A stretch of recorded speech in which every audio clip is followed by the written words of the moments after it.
तेजस्वी यादव बांकीपुर हार गए, लेकिन इसके बाद अब सोच विचार में लगे हुए हैं और अभी अभी ऑपरेशन ओवरऑल शुरू किया है। तो क्या है ये ऑपरेशन ओवरऑल, हम आपको इस खबर में बताएंगे, लेकिन उससे पहले नमस्कार, इन्फॉर्मेशन दिख रहे हैं यहाँ पर, मैं हूँ सानिया आपके साथ। तेजस्वी यादव अब एक्शन मोड में आ गए हैं।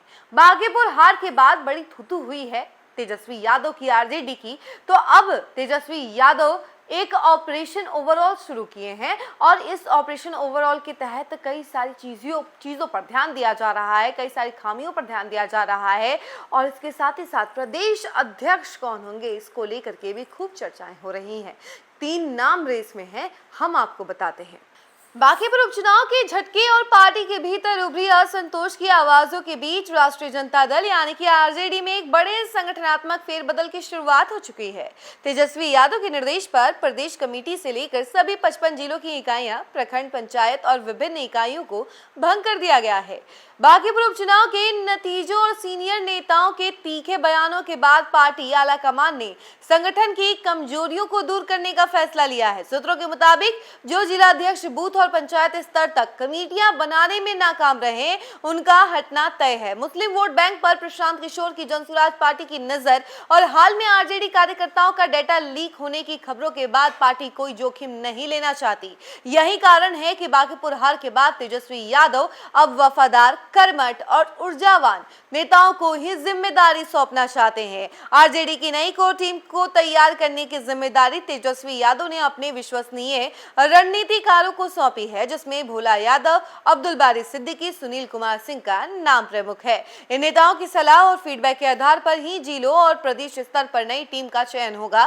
तेजस्वी मुस्लिम और भरोसेमंद नेताओं पर दाव लगाएंगे। पूर्व विधायक सतीश दास ने मीडिया से बातचीत में बताया है कि कमेटियों का पुनर्गठन एक सामान्य और तय प्रक्रिया का हिस्सा भी है। कमेटियां भंग होने की असली वजह कार्यकाल की समाप्ति है, जो कि 2022 में 3 साल के लिए गठित हुई थी, जिनका कार्यकाल 2025 में ही पूरा हो चुका था।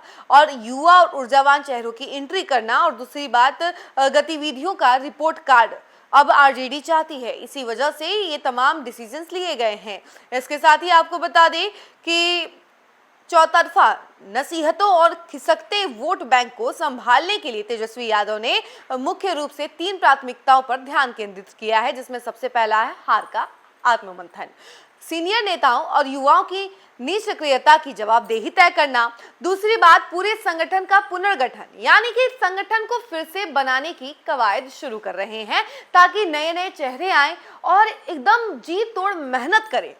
वफादार और विश्वसनीय नेताओं की नई टीम तैयार करना, कोर टीम में भोला यादव, अब्दुल बारी सिद्दीकी और सुनील कुमार सिंह जैसे दिग्गज नेता जो हैं वो शामिल रहेंगे, जिनकी सलाह पर नया संगठन ढांचा तैयार होगा।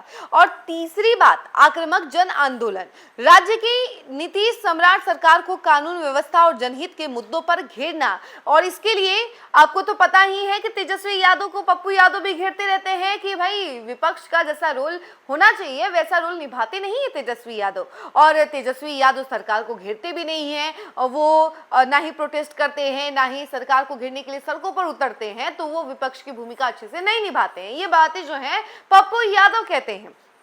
तो वहीं अब इन सभी चीजों पर भी ध्यान दिया जाएगा। बताया जा रहा है कि प्रदेश अध्यक्ष मंगनी लाल मंडल को भी बदला जा सकता है। प्रदेश अध्यक्ष के लिए कौन कौन रेस में है ये भी हम आपको बताते हैं। तो देखिए, नई कमेटी में तेजस्वी परिवार के अंदर के लोगों की भावना का ख्याल रखेंगे, इसकी गुंजाइश है। और इसके बाद हाल में सारण जिले के पार्टी प्रवक्ता हरेलाल यादव को आरजेडी के ने 6 वर्षों के लिए निष्कासित कर दिया। इस पर रोहिणी का गुस्सा भी फूट पड़ा था। रोहिणी ने कहा था कि सच बोलने और ईमानदारी से काम करने वालों पर कार्रवाई हो रही है।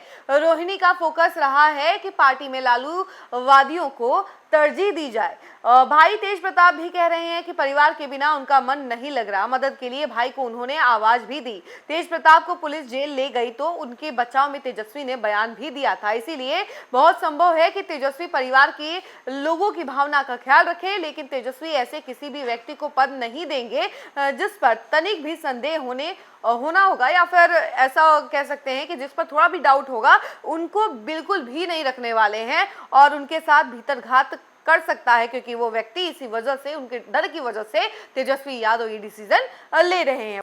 अब देखिए कि तेजस्वी यादव के सामने एनडीए के साथ साथ अब एक और चुनौती है, और वो चुनौती कौन है आपको तो अंदाजा हो ही गया होगा। अरे ये चुनौती कोई और नहीं बल्कि प्रशांत किशोर है, क्योंकि जिस तरीके से प्रशांत किशोर ने बांकीपुर उपचुनाव में एनडीए और महागठबंधन दोनों को पछाड़ा है भैया, इसके बाद से अब प्रशांत किशोर का डर एनडीए को भी सताने लगा है और आरजेडी को भी सताने लगा है।